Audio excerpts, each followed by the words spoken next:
Today is Wednesday, June 30th. What to know about a warning sent to condo residents in Florida just a couple months before their building collapsed.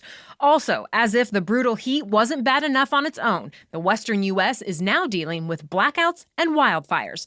Plus, a new tool that could help crack down on robocalls, a lower-cost way for diabetes patients to get their insulin, and a historic first for the Miss USA pageant. Welcome to The Newsworthy. All the day's news in about 10 minutes. Fast, fair, fun, and on the go. I'm Lacey Evans, filling in for Erica Mandy during her maternity leave. You ready? Let's do this. It's now been almost a week since a Florida condo building collapsed, and still, search and rescue crews are working all day and night, searching for life under the rubble. But unfortunately, it's now been 6 days since anyone was pulled out alive.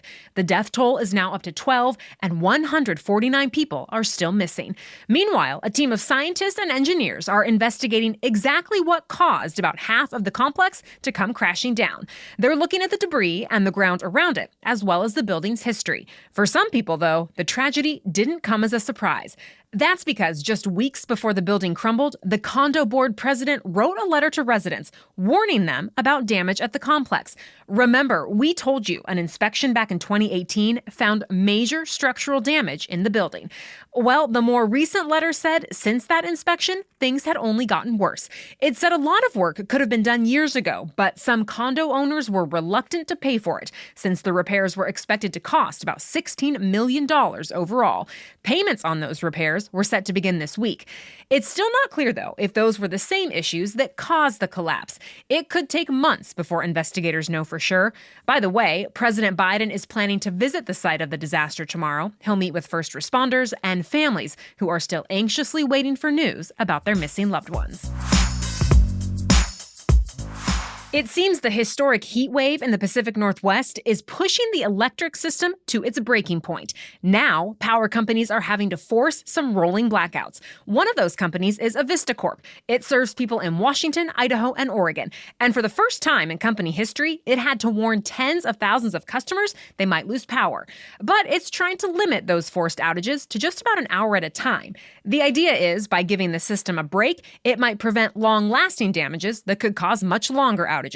Still, it's rough to have any time without AC during this brutal heat. Sadly, officials say a dozen deaths in Washington and Oregon may be tied to this heat wave, and it's not quite over yet. The city of Spokane, Washington was the latest to hit an all-time record when it reached 109 degrees yesterday. Seattle and Portland are finally getting a bit of a break from the triple digits, though. They're expected to see temperatures back in the 80s today.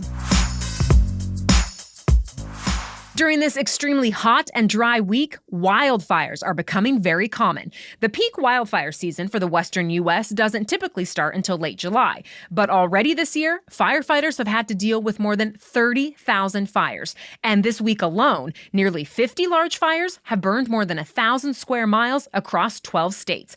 One of the worst ones burning now is the so-called lava fire. It's growing in Northern California, just west of Mount Shasta. Officials say lightning sparked it late last week. Since then, it's only grown, fueled by windy, hot, dry weather.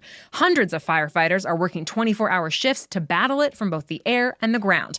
FEMA is helping cover the costs, and the Red Cross is setting up shelters for the thousands of people who have been evacuated.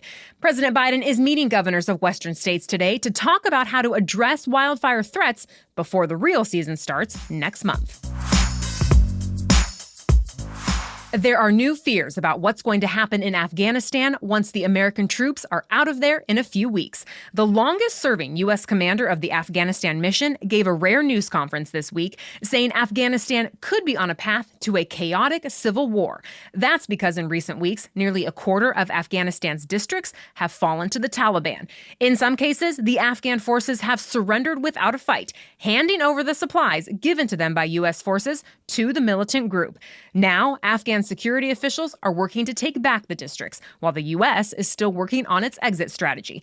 By the end of next month, the U.S. plans to have only one military unit in Afghanistan.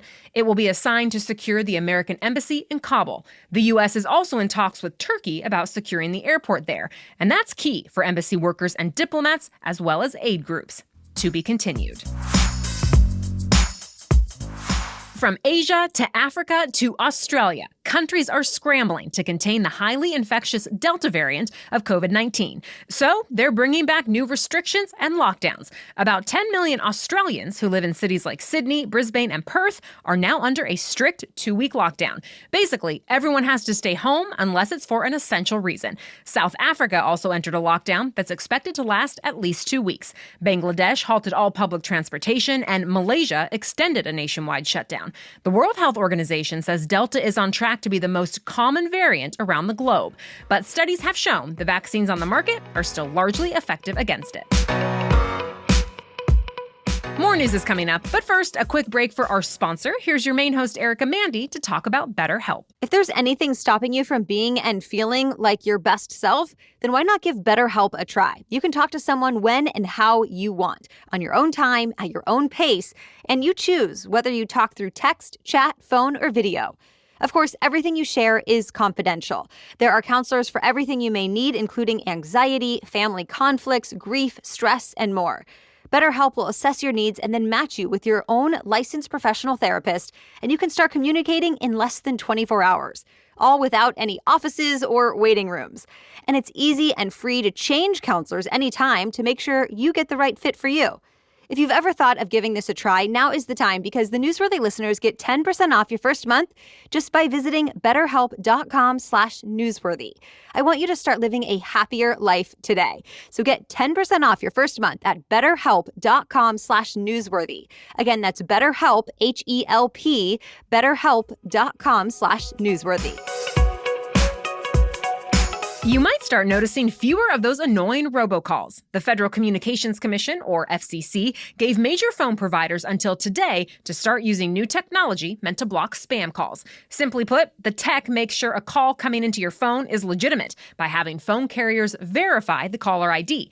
The idea is this system will make it harder for scammers to disguise their identity. Major phone companies like Verizon, AT&T, and T-Mobile are required to use this system, and many have already started, even before today's deadline.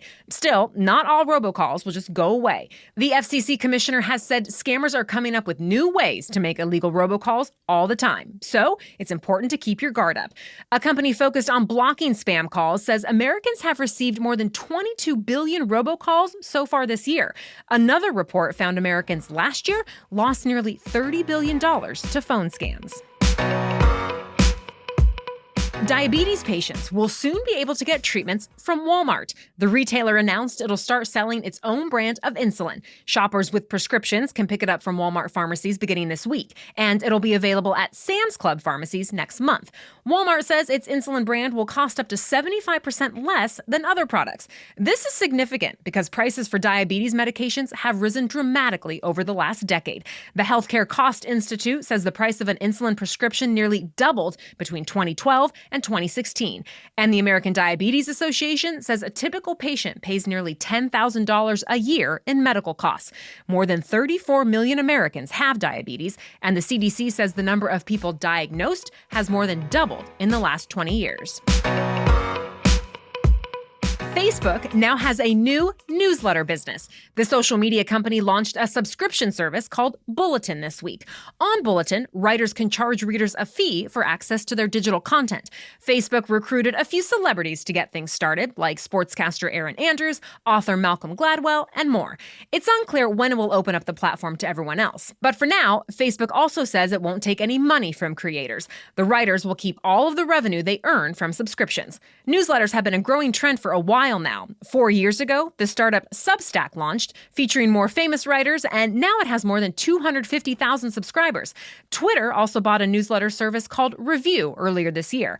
And of course, we here at The Newsworthy have a free weekly newsletter as well. It provides a fun recap of the week's news, plus company happenings, listener features, and more each Friday. You can sign up at thenewsworthy.com/email. It was a heartbreaking exit for an American tennis star. Serena Williams hurt her right leg during her very first match at Wimbledon. She was up 3-1 when she slipped on wet grass behind the baseline and got up limping. Williams tried to keep playing, but the pain was too much, so she had to forfeit the tournament.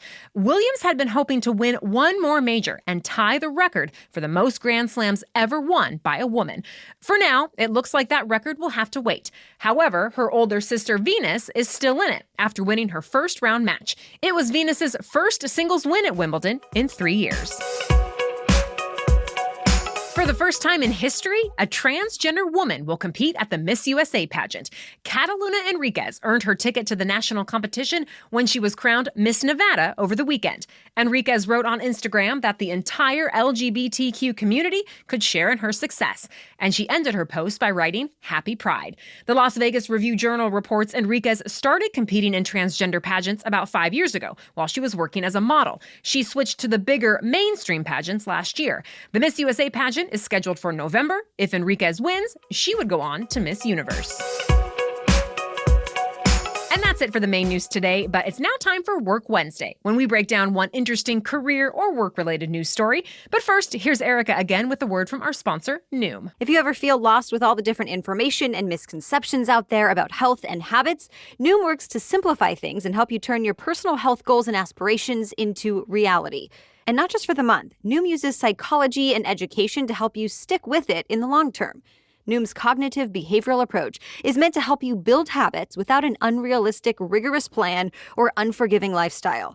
You set your goals and Noom helps you get there. And Noom knows you're busy and doesn't expect to dominate your life. It expects just 10 minutes a day of your time. And there's no bad food. It's more about understanding cravings, helping you eat and feel better, and knowing how to shop. There's also easy food logging and a way to chart your progress for your own healthier habits. You can sign up for your trial today at Noom, Noom.com/newsworthy. Again, sign up for your trial at Noom, Noom.com/newsworthy. Noom wants you to know there's a science to getting healthier, so go to Noom.com/newsworthy. Now back to Work Wednesday. If you've recently returned to the office after working from home for a while, you might have noticed business fashion has changed. As NBC News reports, workers are in no rush to return to more formal clothing like pencil skirts, heels, suit pants, or ties. Instead, they have been more interested in looser fitting options, as well as softer and more stretchy fabrics. Retailers have noticed a change in shopping trends too, and they're adapting to meet the demand. For example, Dockers says it's adding more stretch to its classic chinos, and Brooks Brothers is focusing more on sportswear, sweaters, and knits rather than the classic suits it's known for. But there have been even more fashion changes, not just in the name of comfort. Retailers say shoppers are also showing a preference for brighter colors instead of the traditional all-black look. Some businesses, like Morgan Stanley, are formally changing their dress codes. Others are just adapting to more flexible, unspoken rules.